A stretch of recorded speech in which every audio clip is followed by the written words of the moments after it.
Hello folks, Fuzzy Pixels here, and welcome to a little review of Assassin's Creed Origins. Yes, I'm doing reviews again, sort of. Ish. Now, I'll be honest, I was a little skeptical when Ubisoft announced that Assassin's Creed Origins would be set in ancient Egypt. I mean, don't get me wrong, I love the idea of exploring the ancient world. I'm a big fan of the classic myths and legends and history of that time and location. But my main sticking point was, there aren't many high buildings there. It's the lack of verticality, right? I mean, if you try to do a leap of faith off of Cheops' pyramid, you just smack into the side of it. I'll be honest, there was also a little fear of stagnation. Unity was a shambles, and although Syndicate was somewhat enjoyable, Assassin's Creed is a series that has been kind of spinning its wheels a little in recent times. Would Ubisoft be able to inject some much needed life into a franchise all about death that had slipped into a bit of a torpid funk? The answer, resoundingly, is yes. Time-travelling virtual tourism has always been one of the very best aspects of Assassin's Creed, and Origins delivers one of the very finest game worlds in the series to date. Taking full advantage of current-gen hardware, ancient Egypt has been recreated in breathtaking fashion. There is a simple joy in just wandering through this richly detailed, immensely varied landscape, and for all my fears of a lack of things to clamber upon, there are actually plenty of rooftops to scamper across, monuments to scale, and mountains to navigate. The fertile lands at the edge of the River Nile offer up plenty of vegetation to creep through, vast temples and ruins to explore, and there are some sunken, forgotten relics to be found beneath the waters themselves, simply waiting to be discovered. I can fondly recall scampering up minarets in the first game just to check out the view, and Origins has really allowed me to kind of rekindle that positive feeling more so than maybe any other game since Black Flag. It's perhaps telling that, try as I might to scoff at it a little bit in today's world of interminable selfies, I found myself really taking advantage of the game's massive breadth of photographic options, allowing players to take dizzying, dazzling mementos of their journey. And it's a nice touch to be able to scan the enormous world map to see and vote on the photographic exploits of lots of other players as well. Given the breadth of opportunity that this land presents, it's quite nice to be able to see what other people are up to, quite frankly, as well as being able to avenge their deaths. Into this gorgeous world steps Bayek, who is something of an elite sheriff of the ancient world, a Magi, and his equally capable wife, Aya. They suffer a terrible tragedy at the very start of the game that propels them into a journey of violence and vengeance, and true to series form, it is a journey that weaves their narrative together in with those of historical note, binding their story to those of characters such as Cleopatra, Apollodorus the Sicilian, Julius Caesar, and Pompey Magnus. Bayek is actually pleasant company, which is more than could be said of most of the protagonists of the series not named Ezio.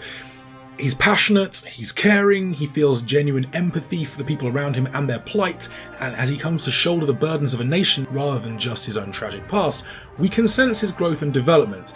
The relationship between Aya and Bayek is really beautifully drawn, I thought. It's a tale of two souls, bonded by love and shared grief, but ultimately torn apart by fate and duty. Elsewhere, it would seem that the developers at Ubisoft Montreal have been taking notes from other games, but pretty much all for the better. Origins borrows heavily from a number of gaming series both inside and outside of Ubisoft. The outposts of Far Cry, for example, have inspired a world peppered with Ptolemaic military camps and bandit outposts, and working out how best to sneak or slice your way through them has yet to get boring after 40 hours of play. Anyone who spent time with AJ Gale or Jason Brody will also appreciate the wild beasts of ancient Egypt and the fact that they are just as capable of provoking emergent hilarity as those of Kiryat or Rook Island.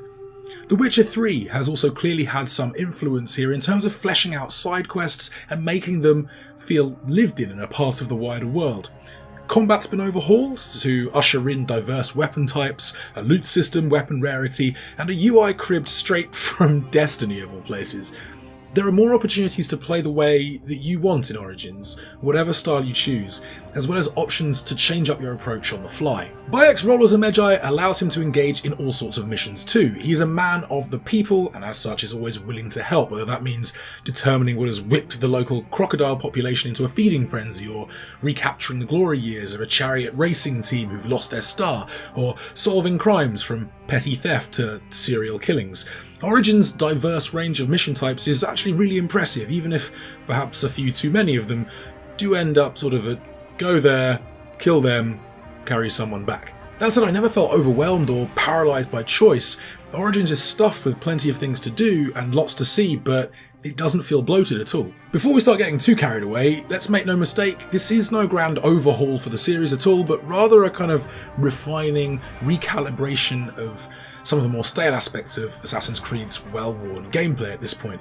Perhaps one of the simplest but best shifts is that Origins takes eagle vision to a very literal conclusion, bestowing Bayek with a trusty pet eagle named Senu, and at any given moment, Senu can be launched skywards to soar over dangerous territories, tagging enemies and hidden treasures, and she can be upgraded to pinpoint patrol paths, perceive areas of interest at greater distance, and if you're really nice to her, she'll even swoop down to harass troublesome enemies and buy you a little bit of time.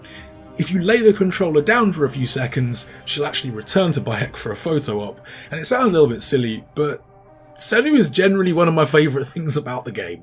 I also really like that Assassin's Creed embraces a kind of RPG-light progression system. As you clamber your way to more sync locations, as you pillage tombs and camps for loot, assassinate guard captains and help your fellow Egyptians, you'll invariably earn XP and upgrade points that could be spent on improving your skills. And here you can truly start to specialise. If bows and stealthy kills are your thing, you can pour your points into increasing your range damage output and unlocking chained assassinations. Warriors can unlock combo moves and heavy hitting specials that use up adrenaline. And then there are branches that deal with deployable tools, smoke bombs, poisons and so on. Whatever your playstyle, there's something here for you. But for all its purported openness, Origins feels a little too guided at times, perhaps even compromised. Though the game's world is expansive, there's not much incentive to go gallivanting off the beaten track in the manner of a true RPG. Sure, you can go hunting for crafting items and you can explore various question marks dotted around the map, but Origins so carefully doles out missions and quests, making sure that you're rarely issued with something too far above your current level, mindful that coherence is maintained. Guards deemed to be a level or two too high will simply display skulls atop their heads, and the map of ancient Egypt is divided into districts emblazoned with recommended levels. That means the game unfolds a little like an MMO in some ways. There is a sense that for all of the content here, one playthrough may not vary too much from the next in terms of one's path through the game, something that puts a little bit of a crimp on the progression and loot systems as well. For all of Bayek's levelling, I never really felt like I was becoming all that much more powerful, as the game keeps pace with you by sending you into areas with guards of similar levels, and as vast as it is, Origins kind of dangles a vision of expansive adventuring before you, but doesn't quite deliver on it. To be honest, it doesn't really spoil things too much. Origins is so gorgeous to behold and so enjoyable to actually play that it's quite easy to forgive its flaws. Even the bugs appear to be kind of more amusing little idiosyncrasies rather than game-breaking howlers, although God only knows how many games in, and Bayek will still occasionally jump to his death when I don't want him to, or stare blankly at an oncoming soldier when I'm hammering the assassination context-sensitive button. Even in a game that heralds something of a new start for the series, some things never change, I guess. Ultimately though, Origins gives us a reason to fall in love with Assassin's Creed all over again by reminding us of what the series does best, while adding and refining a few things as well. I mean, it's not quite as fantastic as 2 or Brotherhood, it's not quite as refreshing as Black Flag, but Assassin's Creed Origins comes pretty close to hitting some of the highs that this series has had over the years, and that in itself is really, really worthy of applause. In its finest moments, I dare say, Bayek and Aya's journey will take your breath away. Those are just my thoughts though. What about you folks? Have you played Assassin's Creed Origins? Are you planning to? What did you make of it? Did you love it? Did you hate it? Let me know what you thought in the comments. We'll be back in the very, very near future. Tomorrow, we actually have a top 5, an Assassin's Creed top 5 coming. Top 5 is back! Yes, so make sure you stick around for that. Make sure you subscribe if you haven't already. Turn on notifications so you never miss a thing. And stick a like on this if you enjoyed this video. We'll really appreciate it. But yeah, until next time folks, have a good one. I'll see you soon. Bye!